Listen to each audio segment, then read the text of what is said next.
Hello പ്രിയപ്പെട്ടവരെ, ഏവരും വളരെ ആകാംക്ഷയോടെ കാത്തിരിക്കുന്ന ദിലീപ് മോഹൻലാൽ കൂട്ടുകെട്ടിലെത്തുന്ന മലയാള ചിത്രമാണ് ഫഫബ.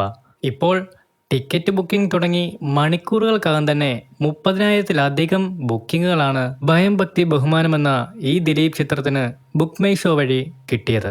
ഒരുപാട് പ്രതിസന്ധികൾ ചിത്രത്തിന് നേരിട്ടെങ്കിലും പ്രേക്ഷകർക്ക് ചിത്രം കാണാനുള്ള താല്പര്യം കൂടിയിട്ടേ ഉള്ളൂ എന്നാണ് ബുക്കിങ്ങുകളിൽ നിന്നും മനസ്സിലാക്കാൻ കഴിയുന്നത്. കൂടാതെ ഒരു മൾട്ടി സ്റ്റാർ ചിത്രമായ ഫഫബ ബിഗ് ബഡ്ജറ്റിലാണ് എത്തുന്നതും.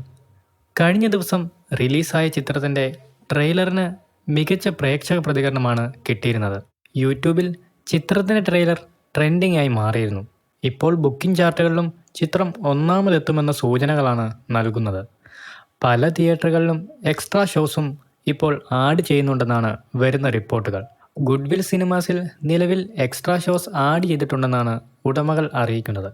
കൂടാതെ പല പ്രമുഖ തിയേറ്ററുകളിലും കൂടുതൽ ഷോസ് ആഡ് ചെയ്യുമെന്നാണ് വിവരങ്ങൾ. തലസ്ഥാന നഗരിയായ തിരുവനന്തപുരത്ത് ഇന്റർനാഷണൽ ഫിലിം ഫെസ്റ്റിവൽ 18-ന് നടക്കുന്നതുകൊണ്ട് തന്നെ പ്രധാനപ്പെട്ട ചില തിയേറ്ററുകൾ അതിനുവേണ്ടി ഒഴിച്ചിട്ടിരിക്കുകയാണ്. എന്നാൽ ബാക്കി തിയേറ്ററുകളിൽ ചിത്രമുണ്ടാവുമെന്നാണ് റിപ്പോർട്ടുകൾ. എന്തായാലും ഫഫബ എന്ന ദിലീപ് ചിത്രം വലിയ ഹിറ്റിലേക്ക് എത്തുമെന്ന നിഗമനത്തിലാണ് അണിയറ പ്രവർത്തകരും സിനിമാ ലോകവും. ബുക്ക് മൈ ഷോ ഉൾപ്പെടെയുള്ള ബുക്കിംഗ് സൈറ്റുകളിൽ ചിത്രത്തിന് നിലവിൽ മികച്ച ബുക്കിംഗ് രേഖപ്പെടുത്തിയതുകൊണ്ട് തന്നെ ചിത്രത്തിന്റെ കളക്ഷനിലും അത് പ്രതിഫലിക്കുമെന്നാണ് നിഗമനങ്ങൾ. വമ്പൻ ഹൈപ്പിൽ ചിത്രം വരുന്നതുകൊണ്ട് തന്നെ പ്രേക്ഷകർക്ക് ചിത്രത്തിൽ വലിയ സംതൃപ്തി തോന്നിയില്ലെങ്കിൽ അത് വലിയ തോതിൽ ചിത്രത്തെ ബാധിക്കുകയും ചെയ്യും. എന്നാൽ അണിയറ പ്രവർത്തകർ ഉൾപ്പെടെയുള്ളവർ വലിയ പ്രതീക്ഷയോടെയാണ് ഈ ചിത്രത്തെ നോക്കിക്കാണുന്നത്. എന്താണ് നിങ്ങളുടെ അഭിപ്രായങ്ങൾ?